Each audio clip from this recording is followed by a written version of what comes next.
Hi friends, ഇന്ന് നല്ല അടിപൊളി ഒരു ചിക്കൻ ഫ്രൈ ആണ് തയ്യാറാക്കുന്നത് കേട്ടോ. അപ്പോൾ നമ്മൾ ചിക്കൻ നല്ല പോലെ കഴുകി നമ്മൾ വെള്ളം നല്ല പോലെ പിഴിഞ്ഞ് കളഞ്ഞ് പിന്നെ നമ്മൾ കുറച്ച് ഉപ്പും മഞ്ഞൾപ്പൊടിയും തിരുമ്പി നമ്മൾ 1 മണിക്കൂറെങ്കിലും നമ്മൾ പുറത്ത് ഫ്രിഡ്ജ് വെക്കണമെന്നില്ല, പുറത്ത് തന്നെ വെക്കാം. ഇതിൻ്റെ എല്ലാ വെള്ളവും പോകണം, വെള്ളം പാടില്ല ഇതിനകത്ത്. അപ്പോൾ അത് അത്രയും സമയം നമ്മൾ വെച്ചിട്ട് പിന്നെ നമ്മൾ ചെയ്യേണ്ടത് ഇതിനെ ഒന്ന് വരഞ്ഞെടുക്കാമെന്നാണ്. അപ്പോൾ 2 സൈഡും നമുക്കിതിനെ നല്ലപോലെ ഒന്ന് വരഞ്ഞ് എടുക്കാം. കാരണം നമ്മൾ എടുക്കുന്ന മസാല എല്ലാം ഇതിനകത്തോട്ട് ചേരണം. അതിന് വേണ്ടിയിട്ട് നമുക്ക് നല്ല പോലെ ചിക്കനെ ഒന്ന് 2 സൈഡും നമ്മൾ 2 സൈഡിൽ നിന്നല്ല, നമ്മൾ ഏതൊക്കെ ഭാഗങ്ങളുണ്ട് അവിടെയൊക്കെ ഒന്ന് ചെറുതായിട്ട് വരഞ്ഞ് കൊടുക്കാവുന്നതാണ് കേട്ടോ. അങ്ങനെ ഇതെല്ലാം ഒന്ന് നമുക്ക് വരഞ്ഞെടുക്കാം. അതിന് ശേഷം പിന്നെ നമുക്ക് ഇതിനകത്തോട്ട് ചേർക്കേണ്ട മസാലകളൊക്കെ ചേർത്ത് കൊടുക്കാം. അപ്പം കുരുമുളക് പൊടി, ഉപ്പ്, മഞ്ഞൾപ്പൊടി, പിന്നെ അതിലേക്ക് ഇഞ്ചി, വെളുത്തുള്ളി, പച്ചമുളക് ഇതെല്ലാം ചതച്ചെടുത്തത് നല്ലപോലെ ചതച്ചെടുക്കുക. അത് പേസ്റ്റ് ആണെങ്കിൽ നിങ്ങൾക്ക് പേസ്റ്റ് ഉപയോഗിക്കാം. പിന്നെ നമുക്ക് അതിനകത്തുള്ള മുളക് പൊടി, കാശ്മീരി ഇച്ചിരി ഏറെ കളറിന് വേണ്ടിയാണെങ്കിൽ കാശ്മീരി ഇച്ചിരി ഏറെ ചേർക്കാം. പിന്നെ മല്ലിപ്പൊടി, ചിക്കൻ മസാലപ്പൊടി, ഇതെല്ലാം നമുക്ക് ചേർത്തിട്ട് നല്ല പോലെ ഒന്ന് മിക്സ് ചെയ്തിട്ട് നമുക്ക് ഒരു 3-4 മണിക്കൂർ നമുക്ക് ഫ്രിഡ്ജിനകത്ത് റെസ്റ്റ് ചെയ്യാനായിട്ട് വെക്കാം. ഇനി നമുക്ക് ആ സമയം അത്രയും വെച്ച് കഴിഞ്ഞതിന് ശേഷം നമുക്ക് ഒരു പാൻ വെക്കാം. ആ പാനിലേക്ക് ഒത്തിരി എണ്ണയുടെ ആവശ്യമില്ല, ഒത്തിരി മുക്കി പൊരിക്കേണ്ട കാര്യമൊന്നുമില്ല. ചെറുതായിട്ട് നമുക്ക് പൊരിക്കാനുള്ള എണ്ണ ഒഴിച്ചു കൊടുക്കുക. ഇതിന് ശേഷം നമുക്ക് ഈ ചിക്കനെ ഇട്ട് കൊടുക്കാം. ചിക്കൻ ഇട്ട് കൊടുത്തിട്ട് നമുക്കിതിനെ അടച്ച് വെക്കണം. അടച്ച് വെച്ചിട്ട് വേണം ഇത് ഫ്രൈ ചെയ്ത് എടുക്കാനായിട്ട്. അപ്പോൾ നമ്മൾ ഒരു സൈഡ് നമ്മളൊരു 3-4 മിനിറ്റ് നമ്മൾ ഒന്ന് ഫ്രൈ ആയി വരുമ്പോൾ അത് തീ കുറച്ച് തന്നെ നമ്മളിത് ഫ്രൈ ചെയ്തെടുക്കണം കേട്ടോ. അതിന് ശേഷം പിന്നെ നമുക്ക് തുറന്നിട്ട് നമുക്കിതിനെല്ലാം ഒന്ന് തിരിച്ചിട്ടതിന് ശേഷം പിന്നെയും നമ്മളിതിനെ അടച്ച് വെച്ച് നമുക്കിതിനെ ഫ്രൈ ചെയ്ത് എടുക്കണം.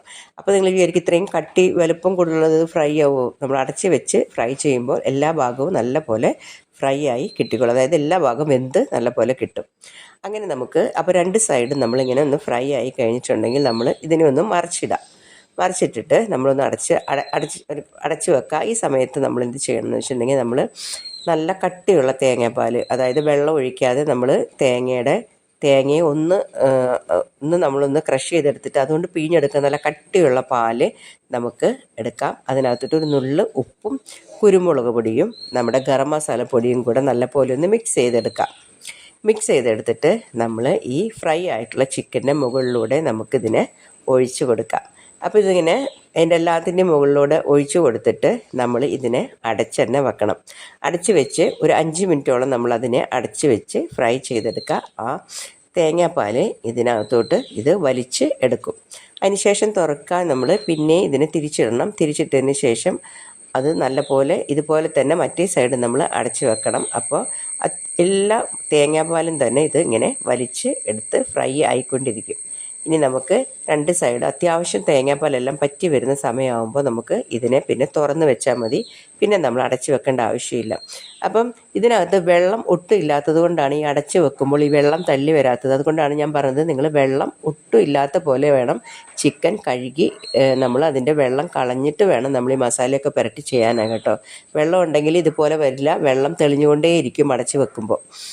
അപ്പം 2 സൈഡും ഇനി നമുക്ക് തുറന്ന് വെച്ചിട്ട് ഇങ്ങനെ ഫ്രൈ ചെയ്തെടുക്കാം. അപ്പം തുറന്ന് വെച്ച് കഴിഞ്ഞിട്ടുണ്ടെങ്കിൽ പെട്ടെന്ന് ഇതായിക്കോളും. അപ്പോൾ ഇതിനകത്തുള്ള എല്ലാ തേങ്ങാപ്പാലും നമ്മുടെ ചിക്കൻ ഇത് വലിച്ചെടുത്ത് കഴിഞ്ഞു. 2 സൈഡും നല്ല പോലെ മൊരിഞ്ഞും വന്നിട്ടുണ്ട്. പിന്നെ അത് മാത്രമല്ല നല്ല പോലെ വെന്തിട്ട് ആ ചിക്കൻ അതിൻ്റെ പൊളിഞ്ഞിരിക്കുന്നത് കാണുമ്പോഴേ നമുക്ക് മനസ്സിലാവും ചിക്കൻ നല്ല പോലെ ഫ്രൈ ആയി കഴിഞ്ഞു എന്ന്. സൂപ്പർ ടേസ്റ്റ് ആയിരിക്കും. തീർച്ചയായിട്ടും നിങ്ങളിത് ഒരു പ്രാവശ്യമെങ്കിലും ഇത് ട്രൈ ചെയ്ത് നോക്കണം. പിന്നെ ഇത് നമ്മൾ അതിൽ കൂടുതലുള്ളതായിട്ട് നമ്മളൊന്ന് ചെരിച്ച് വെച്ച് കൊടുത്താൽ മതി. അതായത് അധികം എണ്ണ ഉണ്ടെങ്കിൽ, ഞാൻ ഒത്തിരി എണ്ണ ഒഴിച്ചിട്ടില്ല, എന്നാലും ചിക്കൻ വറുത്ത് കഴിയുമ്പോൾ നമുക്ക് എണ്ണ ബാക്കി എന്തായാലും ഉണ്ടാവും. അപ്പോൾ നമ്മളൊന്ന് ജസ്റ്റ് ഒന്ന് ചെരിച്ച് വെച്ചിട്ടുണ്ടെങ്കിൽ ആ എണ്ണ തെളിഞ്ഞ് മാറിക്കൊള്ളും കേട്ടോ. അപ്പോൾ നിങ്ങൾ തീർച്ചയായിട്ടും ട്രൈ ചെയ്ത് നോക്കുക. Thanks for watching.